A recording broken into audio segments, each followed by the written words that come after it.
we were making this film during COVID, at a time when none of us could embrace, and physical contact was becoming like an alien concept. Yeah, I mean, I'm a huge Scorsese fan, so I won't speak ill of Martin Scorsese.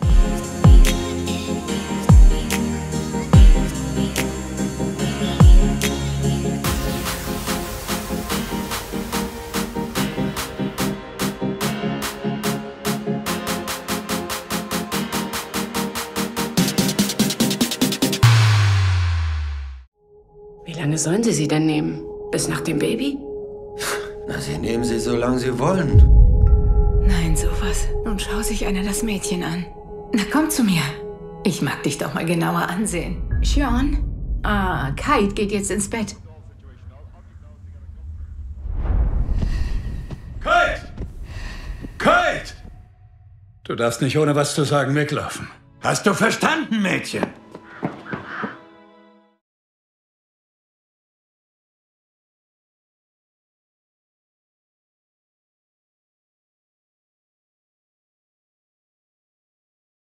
Yeah, well, this is my first feature film, and as you say, I have made short films in the past, and also a lot of documentary work. I've been doing quite a lot of work for television over the years and so forth. But I would say, like, certainly, like, on a superficial level, the common thread that's immediately apparent is the fact that all of my short films and then this film are in the Irish language, which is a language that I was raised in Dublin City, but I was raised bilingually. So my father spoke Irish to us the whole time. My mother spoke English, kind of like Court's family in the film. It's a similar kind of situation. And I suppose the other common thread in my films would be that they're all in some way preoccupied with the question of family. It seems to be a sort of a key consideration. And also, I think the question of grief in some way, and how grief, the residual effects of grief, and what grief means in a way.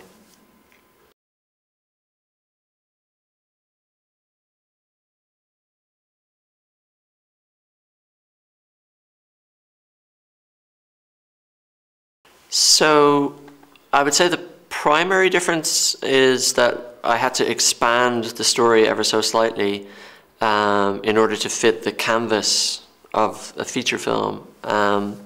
So if you were to read the original, Foster by Claire Keegan, that story begins with the girl already on her way to this foster family. So she's in her father's car.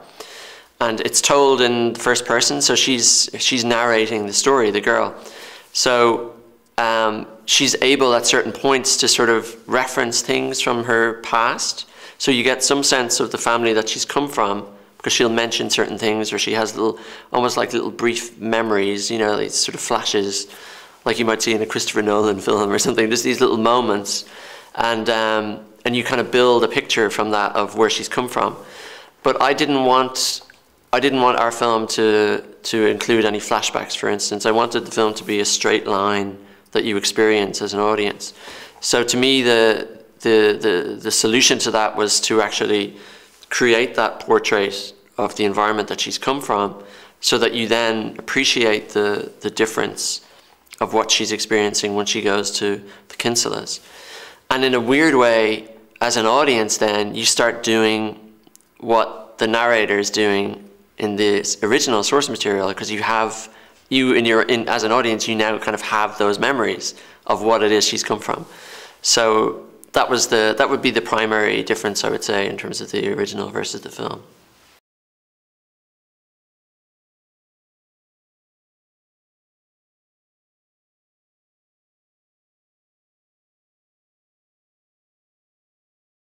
Yeah, I think people need to consider silence as an option more frequently. That's certainly the case. And as you say, in today's world, there's an ease to our expression that isn't always helpful to the general conversation. So yeah, I mean, I think hopefully the film is hopefully the film is putting the idea out there that certain types of silence actually are to be embraced, you know. Not all silences, and you know, not all silences in the film are healthy, but at the same time there is a healthy silence that can be cultivated and embraced, I think, and that can help lead to a more compassionate world.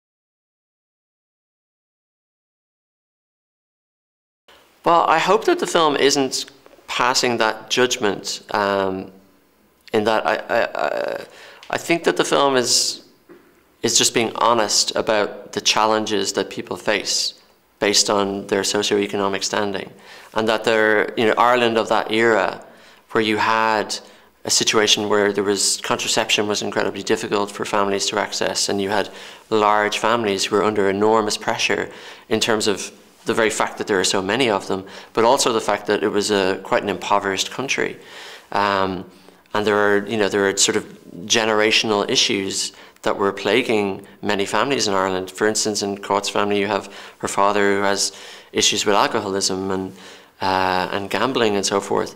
I hope that the film is presenting those as objectively as possible and allowing the audience to make up their own mind as to, well, what are the challenges that these people face, and what is the knock-on effect of how that's impacted their ability to be a parent, for instance, or to be a child within a particular family.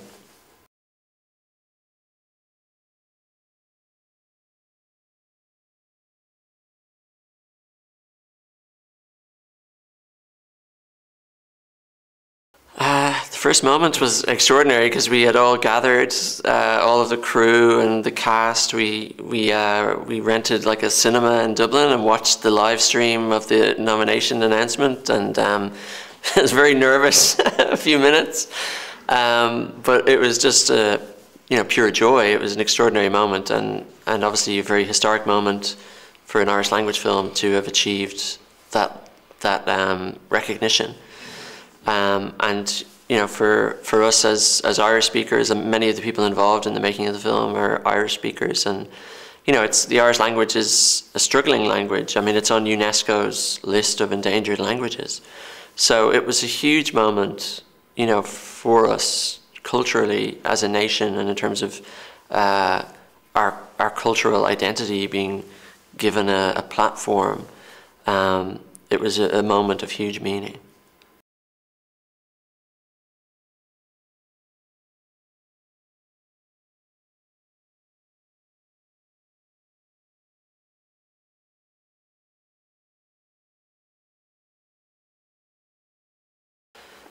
Thank you.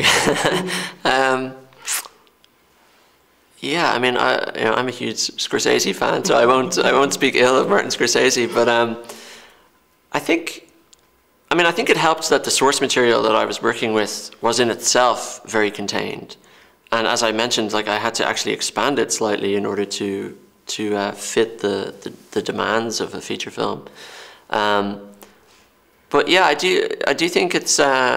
Like, I was only thinking the other day, I'd love to see someone like Scorsese take on something really small and just make a very small film. Now, there's a myriad reasons why that, maybe hasn't happened in his instance, but there's a part of me that would love to see that, and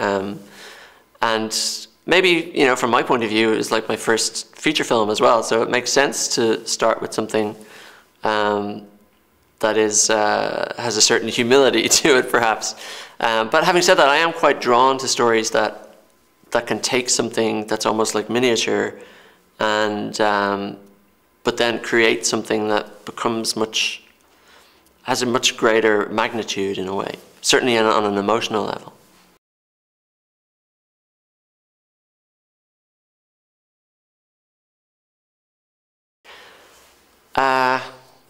I guess this is like a spoiler alert, but certainly the last scene of the film, which is a huge moment of emotional catharsis when you watch the film, but even for us making it, because we had shot the film largely in chronological order, so it was one of the last things we would have filmed.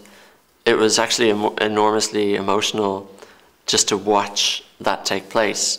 And it involves an embrace. And we were making this film during COVID, at a time when none of us could embrace, and physical contact was becoming like an alien concept. So it kind of made that moment even more affecting to see that sort of, just that beautiful embracing of two people. It was such a special moment, yeah. Thank you very much. Thank you, Michelle, thank you. Na los hier, mach du das mal. Denk daran, Kleiner, du musst nicht reden. Das darfst du nie vergessen, Kind. So viele haben die Gelegenheit verpasst, einfach zu schweigen. Und deswegen sehr viel verloren.